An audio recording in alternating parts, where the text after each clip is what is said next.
सहारनपुर गांव में श्याम अपनी माँ के साथ एक झोपड़ी में रहता था। श्यामू दिल का एक अच्छा इंसान था। श्यामू हर तरह से ठीक था। उसके सपने बड़े थे और उसके अंदर कला भी थी, लेकिन उसे उसके सपने तक पहुंचने से जो रोक रही थी वो थी उसकी गरीबी। और श्याम की इस गरीबी का सबसे बड़ा कारण था उसका आलस। श्याम आज भी झोपड़ी में सो रहा है।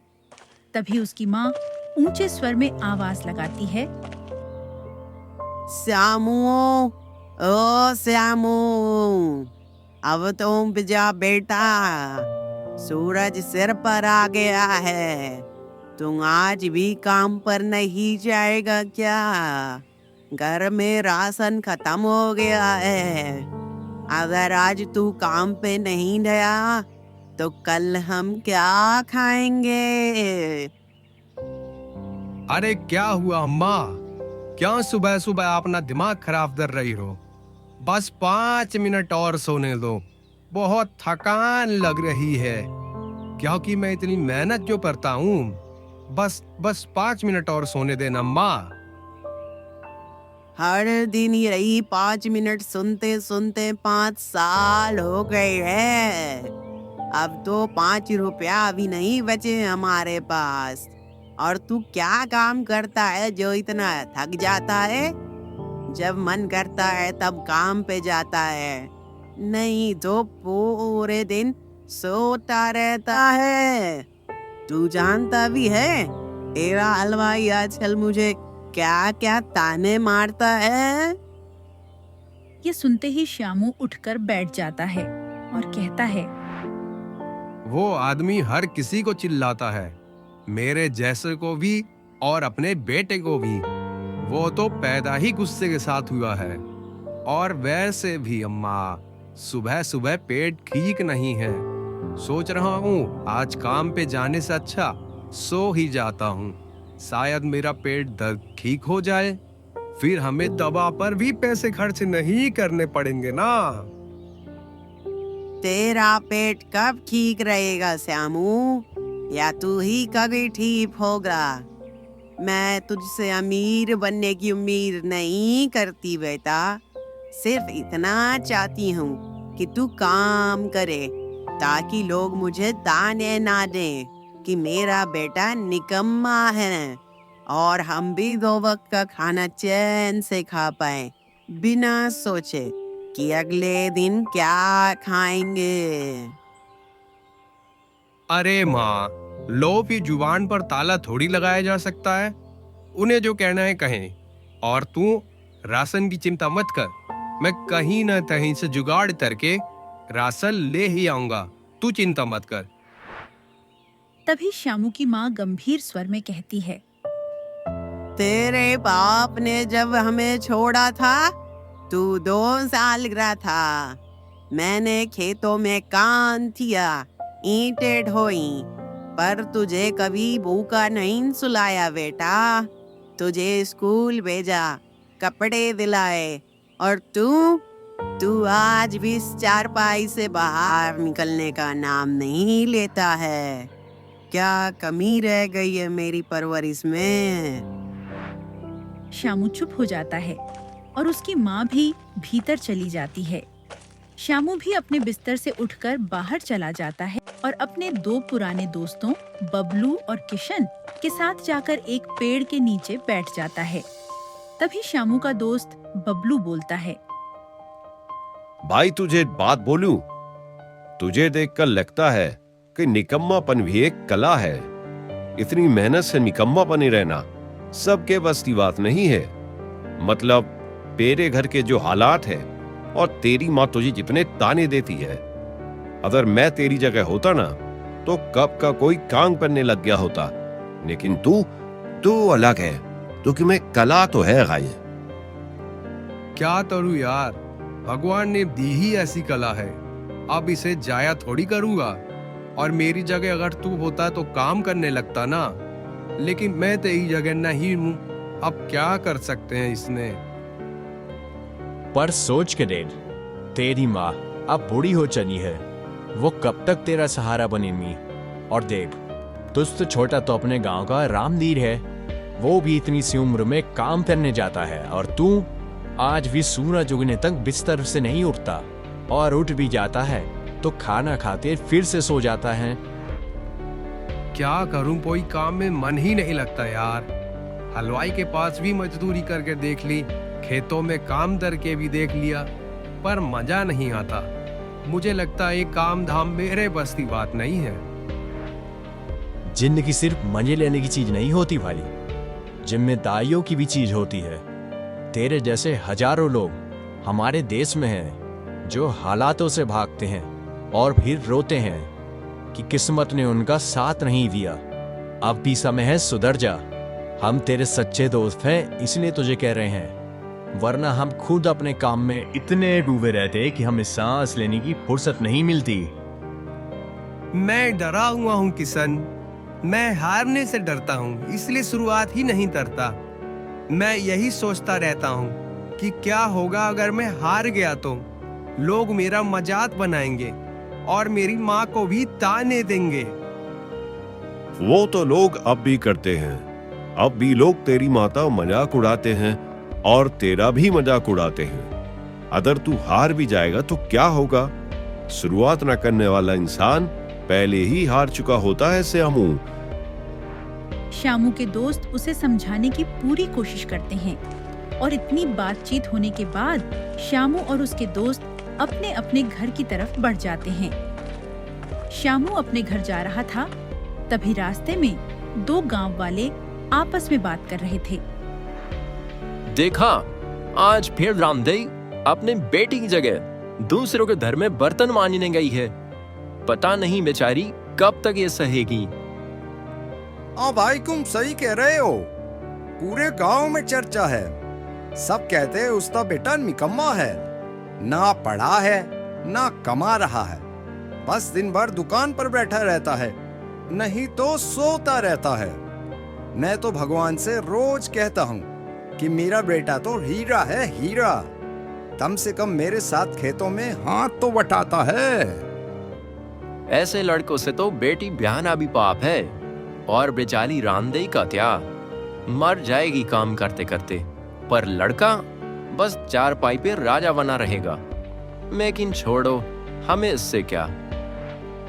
पास ही श्यामू भी खड़ा होता है, वहाँ यह सारी बातें पीछे से सुन लेता है। वो एकदम स्थिर खड़ा रह जाता है, उसकी आंखों में शर्म उतरने लगती है। वह किसी से कुछ नहीं कहता, चुपचाप घर आ जाता है। घर में उसकी माँ सो रही है, दीपक की धीमी लौ जल रही है। श्यामू अकेला बैठा है और अपने आप पर अफसोस जता रहा है। ये मैं क्या कर रहा हूँ? क्या मैं वाकई में इतना गया गुजरा हूँ?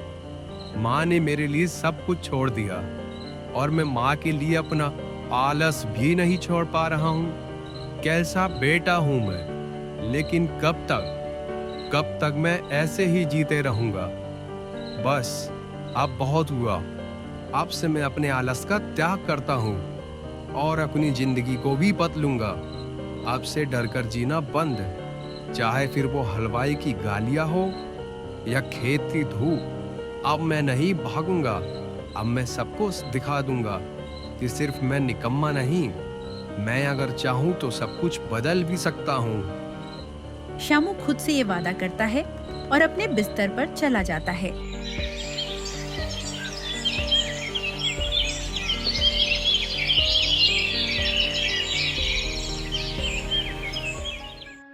अगली सुबह जब उसकी माँ हमेशा की तरह सूरज के उगने के बाद उसे उठाने आती है, तो वह झोपड़ी का दृश्य देखकर चौंक जाती है। वह देखती है कि श्यामू उठ चुका है और काम पर जाने के लिए तैयार हो चुका है। अरे तू उठ गया बेटा, कहीं मैं सपना तो नहीं देख रही हूँ? हाँ अम्मा, आज हलवाई के पास काम करने जाने वाला हूँ ना, और इस बार भागूंगा नहीं और दुकान से आकर खेत में काम भी करने वाला हूँ, तो मुझे थोड़ा आने में समय लग जाएगा। भगवान तेरा भला करे बेटा, बस तू यूं ही बना रहे। और देखना तू जल्द ही सफल हो जाएगा। श्यामू के इस बर्ताव से उसकी माँ बहुत खुश हो जाती है। उसकी खुशी का कोई ठिकाना नहीं रहता। श्यामू माँ से आज्ञा लेकर काम के लिए निकल जाता है। कुछ ही देर में वह हलवाई की दुकान पहुँचता है। श्यामू को देखकर हलवाई बनवारी लाल कहता है, अबे ओ श्यामू, तू फिर आ गया। पिछली बार तो 2-3 दिन में ही भाग गया था, इस बार सुबह सुबह आया है, क्या इरादा है? इस बार भागने नहीं, काम करने आया हूँ। कुछ भी कहिए, कुछ भी करिए, अब मैं काम छोड़कर नहीं जाऊंगा। मैं अब से रोज सुबह सुबह आकर काम करूंगा। अरे वाह, देखो जरा इसे देखो। कल तक जो रोटियां पलटने में जलता था, आज जुबान दे रहा है कि इस बार काम करेगा। ठीक है, तुझे इस बार काम पर रख लेता हूँ, लेकिन सुन, गलती क्यों तो लात मार कर बाहर निकाल दूंगा। गलती तो होगी बनवारी काका, इंसान हूँ, मशीन नहीं। पर भागूंगा नहीं, सीखूंगा, और आप जो कहेंगे वो मैं करूंगा। श्यामू की बात सुनकर बनवारी एक पल के लिए शांत हो जाता है। पहली बार श्यामू की आंखों में सच्चाई देखता है, इसलिए बनवारी भी उसे काम दे देता है। श्यामू सुबह से काम कर रहा है। सुबह से दोपहर हो गई है, पर वह चुपचाप काम कर रहा है। अबे ध्यान दे, तूने 2 जले हुए समोसे दे दिए हैं ग्राहक को। अगर ऐसे ही काम करेगा तो मुझे मजबूरी में आकर तुझे काम से निकालना पड़ेगा। माफ कीजिए काका, हाथ कांप रहे थे। अगली बार ऐसा नहीं होगा, लेकिन आप मुझे काम से मत निकालिए। अगली बार कुछ नहीं, ये दुकान है, तेरा घर नहीं। यहाँ मेहनत करो या निकलो, समझ में आई बात? श्यामू चुपचाप दोबारा काम करने लगता है और इसी तरह काम करते करते शाम हो जाती है।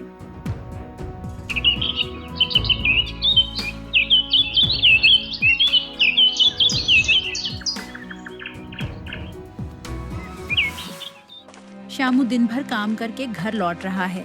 हाथों में पट्टी बंधी है। माँ खाना लेकर बैठी है। ये क्या कर लिया बेटा? आज ही तो तू काम पे गया था और आज ही चोट लगा ली। आज पहली बार थकान अच्छी लग रही है अम्मा। किसी के ताने नहीं लगे, सिर्फ पसीना बहा। और पता है, आज मजा आया। आज ऐसा लगा कि मेरी जिंदगी एक जगह रुकी नहीं है, मेरा समय भी चल रहा है। तू बदल गया है बेटा। अब तू मेरा राजा बेटा नहीं, मेरा योद्धा बन गया है। मुझे तुझ पर गर्व है। बस ऐसे ही काम कर, देखना एक दिन दुनिया तेरे कदम चूमेगी।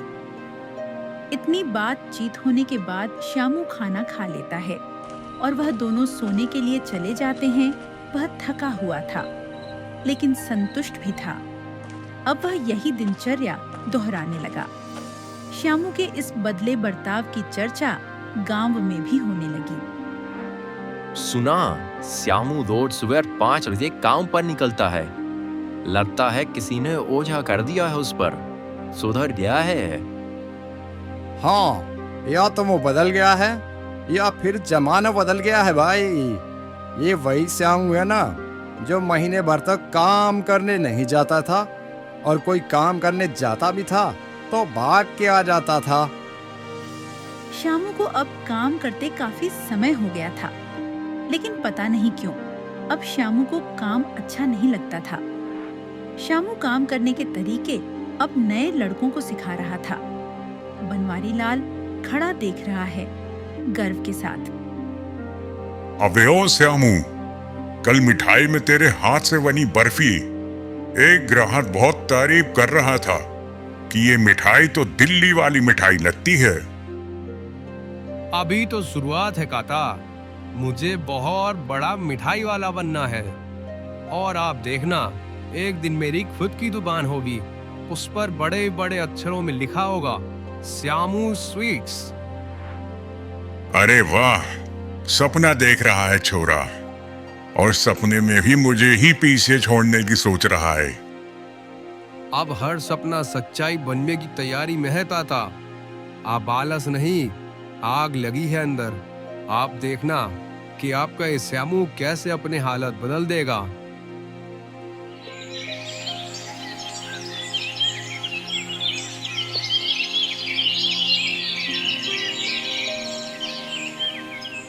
आज श्यामू के घर में एक अलग ही माहौल है।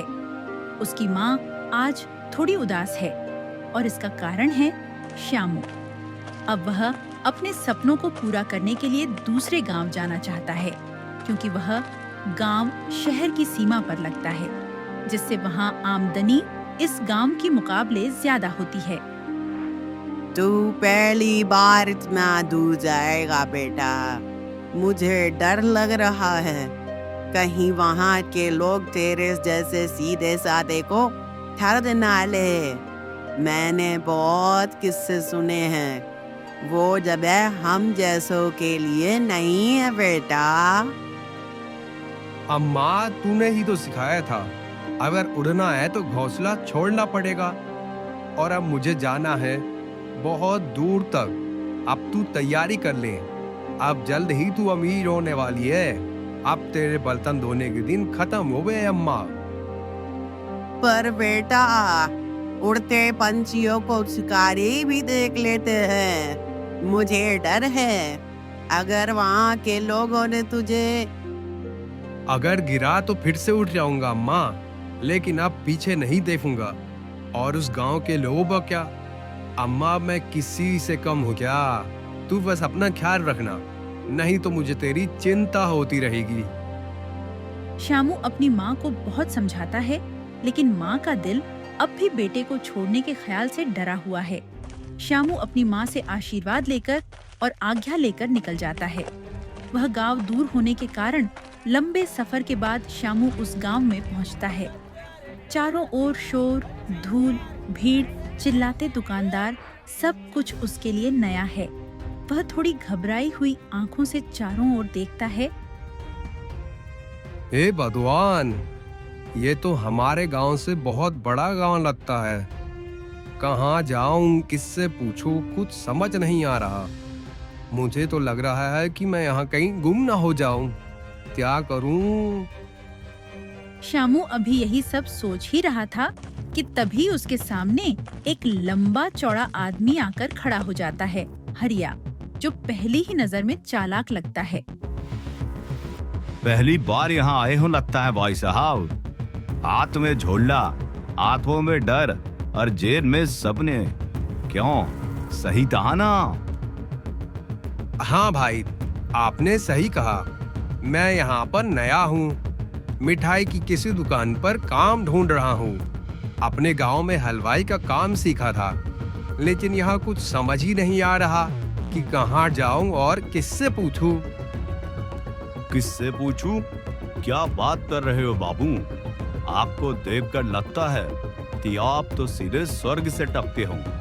आइए, मैं ले चलता हूँ एक दुकान पर। बहुत बढ़िया काम मिलेगा, जैसा आपको चाहिए। सच में? बहुत धन्यवाद भैया आपका। नहीं तो आजकल के जमाने में आपके जैसे नेक दिल इंसान कहाँ मिलते हैं। मासूम श्यामू को यहाँ के लोगों के बारे में कुछ पता नहीं था, और यही उसकी कमजोरी बन जाती है। हरिया चालाकी से उसे झांसे में ले लेता है और दोनों साथ चल पड़ते हैं। हरिया श्यामू को एक पुराने से वीरान घर के पास ले जाता है। श्यामू थका हुआ है, गर्मी और सफर से बेहाल है। तभी हरिया कहता है, तू यही रुक, मैं अंदर से मालिक को बुलाता हूँ। तू झोला मुझे पकड़ा दे, मैं अंदर रखवा देता हूँ, वरना कोई से चुरा लेगा। वैसे भी यहाँ बहुत सारे चोर घूमते हैं। तू बहुत भोला है, तुझे कोई भी बेवकूफ बना देगा। ला, यह झोला मुझे दे दे। ठीक है भैया, आप मेरा झोला रख लीजिए, लेकिन इसे संभाल के रखना। इसमें मेरे पैसे और सारी चीजें हैं, कहीं कुछ खो ना जाए। श्यामू उसे झोला और माँ का बांधा हुआ खाना दे देता है।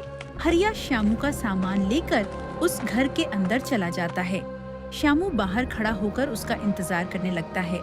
काफी देर हो चुकी थी, लेकिन हरिया बाहर नहीं आया। श्यामू को कुछ गड़बड़ लगती है।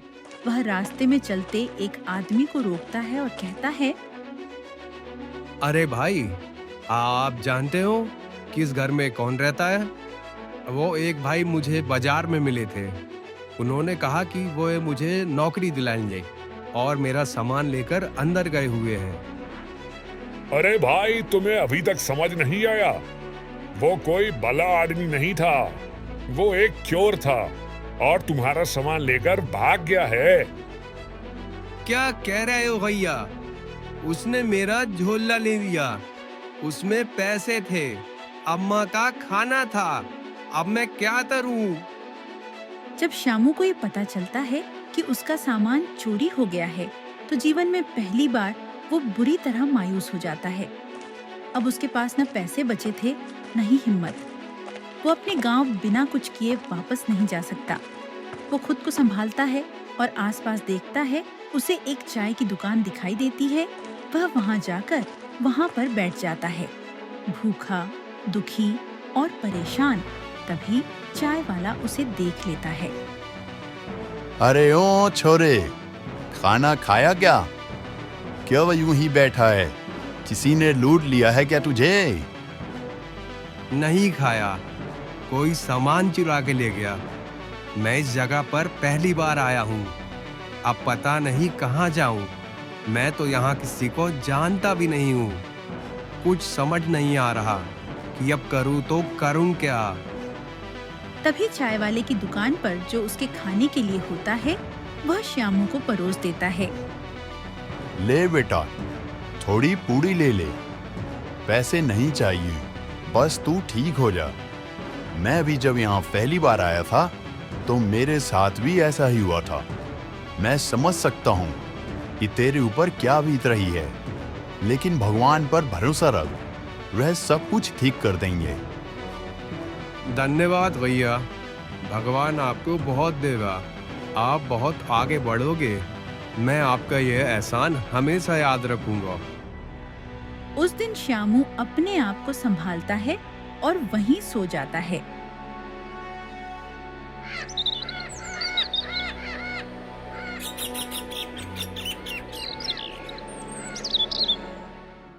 अगले दिन श्यामू एक दुकान पर खड़ा है, काम मांगने वालों के साथ।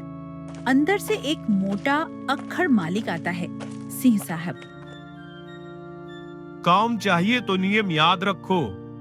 12 घंटे काम, 2 वक्त का खाना और गलती पर सीधा नौकरी से बाहर कर दिए जाओगे। यहाँ किसी के भाव नहीं चलते। मुझे काम चाहिए साहब, कोई भी काम चलेगा। तुम्हें काम करना आता है? हाँ सिंह साहब, गांव में हलवाई का काम किया करता था। श्यामू की बात सुनकर सिंह साहब उसे आश्चर्य से देखते हैं और काम पर रख लेते हैं। लेकिन श्यामू को हलवाई के लिए नहीं, बल्कि दूसरे कामों के लिए रख लेते हैं। अब श्यामू के पास एक नौकरी थी। कुछ दिन बीत जाते हैं। एक शाम श्यामू अकेले बैठा है और कुछ सोच रहा है। सीधा होना अच्छा है, पर दुनिया में चालाक होना जरूरी है। अगली बार किसी पर भरोसा करने से पहले मैं आंखें खोल कर सोचूंगा। यह जगह मेरे गांव जैसी नहीं है, ये जंगल है और मुझे शिकारी बनना होगा, लेकिन इंसानियत के साथ। श्यामू को काम करते हुए अब 1 साल हो गया है। एक दिन सुबह सुबह वह सोचता है, साल भर हो गया, हर सुबह ये जैसी। लेकिन आज भी दिल कहता है तू पीछे मत हट, अम्मा बस थोड़ा और सह ले, अब मंजिल दूर में ही। दुकान पर आज भीड़ बहुत है और उसी दिन हलवाई की तबीयत खराब हो जाती है। मालिक सिंह साहब परेशान हो जाते हैं। अरे ये रमेश फिर बीमार पड़ गया। आज ही के दिन 300 गुलाब जामुन का ऑर्डर है। उतने सारे ग्राहक दुकान पर है। अब पता नहीं क्या होगा और कैसे होगा। साहब, अगर आप मुझे इजाजत दे तो मैं कोशिश कर सकता हूँ। मैं बहुत अच्छी मिठाइयाँ बना लेता हूँ। अबे ओ झाड़ू पोछा वाले, तू बनाएगा मिठाई? यह कोई गांव का हाट नहीं है। जा अपना काम कर, मुझे परेशान मत कर। अगर आपको और ग्राहकों को पसंद ना आए तो यहाँ से मैं हमेशा के लिए चला जाऊंगा, पर एक बार मुझे भी मौका दीजिए। ठीक है, बना ले, लेकिन याद रख, कहीं से इस शिकायत आई तो तुझे खुद उठाकर वहां फेंक दूंगा। फिर तेरी भोली शकल किसी काम में नहीं आएगी। यह सुनकर श्यामू तेजी से काम में लग जाता है।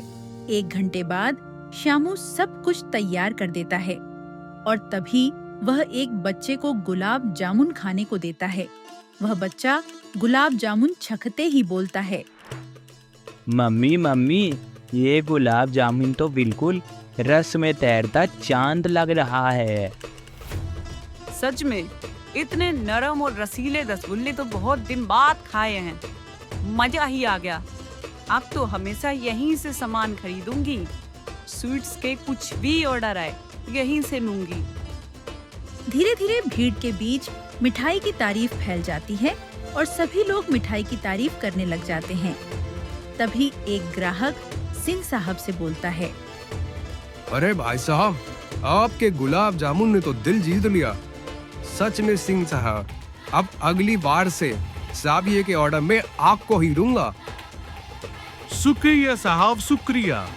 ये सब तो आप लोगों का प्यार और मोहब्बत है जो हमारे यहाँ से आप मिठाइयाँ लेते हैं।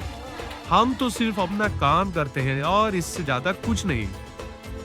इतनी बातचीत होने के बाद ग्राहक वहाँ से चला जाता है।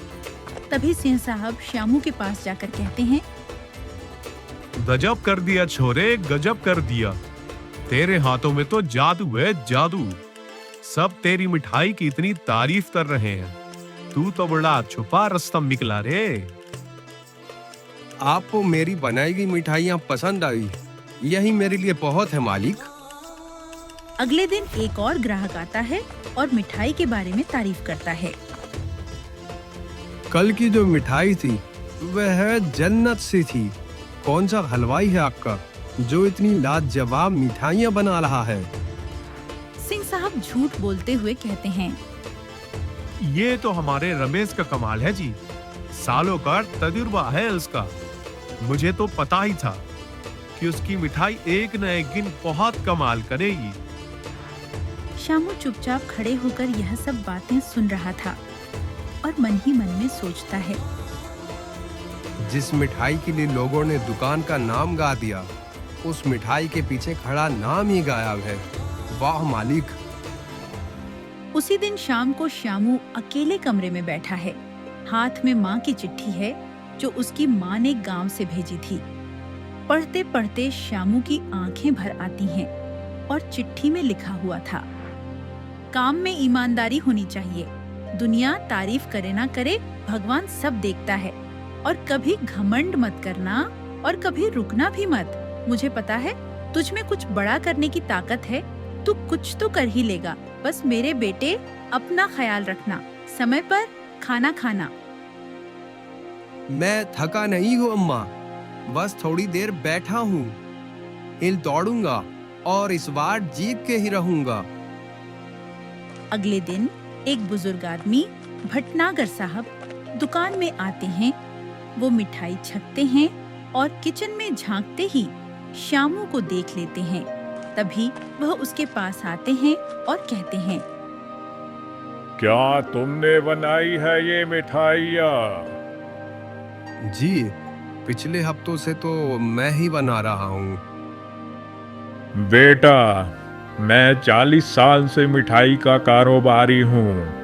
इतनी ईमानदारी मिठाई बहुत कम देखी है।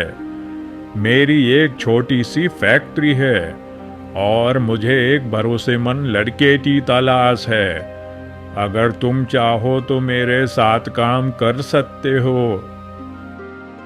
जी साहब, धन्यवाद। बहुत आभार आपका जो आपने मुझे इस काबिल समझा। मुझे आपके साथ काम करके खुशी मिलेगी।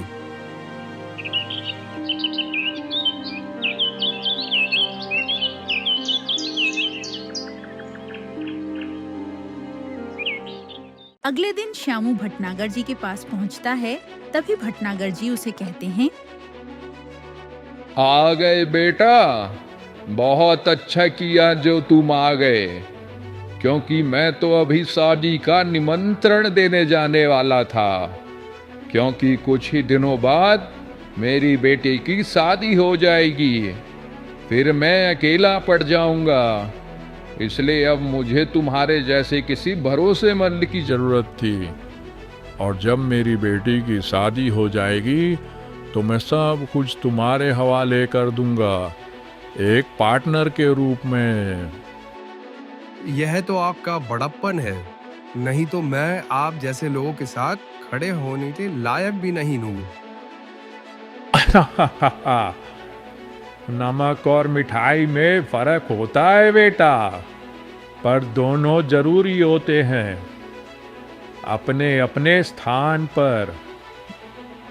तू नमक की तरह ईमानदार है और उसी का स्वाद चाहिए मुझे। अगले दिन से श्यामू उस पुरानी दुकान में जाना बंद कर देता है और अपनी एक नई दुकान खोलता है। उस दुकान के ऊपर नाम लिखा हुआ था, श्यामू स्वीट्स। आज मेरा सपना पूरा हो ही गया, मेरा नाम बन ही गया। दुकान शुरू हो चुकी है। श्यामू ने 2-4 लोगों को काम पर रख लिया है। श्यामू स्वीट्स अब नाम नहीं, एक ब्रांड बन गया था। श्यामू अब सेठ श्यामू बन चुका है।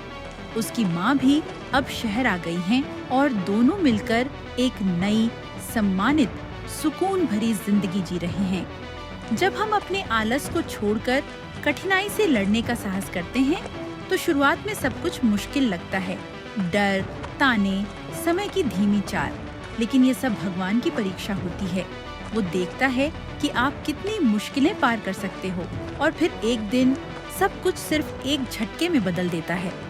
जिंदगी जैसी हम सोचते हैं उससे कहीं बेहतर हो जाती है। बस हारना नहीं चाहिए।